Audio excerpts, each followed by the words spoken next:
Ni fa ba abin da ke ban mamaki. Kato ɗan kuɗinsa in miƙa in ya murya bashi wandan ƙanansa. Wallahi shugaban ƙasa Muhammadu Buhari. Muhammadu Buhari bai ce kuma ba. Kaman gyaɗa ba.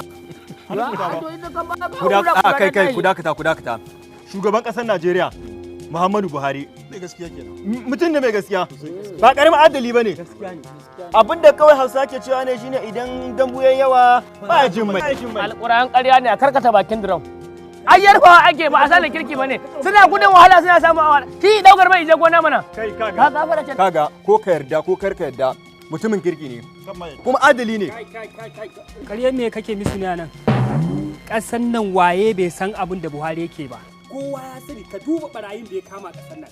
Ka duba tattalin arzikin mu yanda yake bunƙasa. To ni me nace? Ba yabon sa nake yi ba? Ni ne ka zauna kana zabga musu ƙarya. Ni ne mai ƙarya? Ba ƙarya na ji kana yi ba. To me nace? Shi ne kana zabga musu ƙarya ne. Ni ne mai banza kawai, ni za ka rena mu wayo? Eh? Kai! Da hankali fa.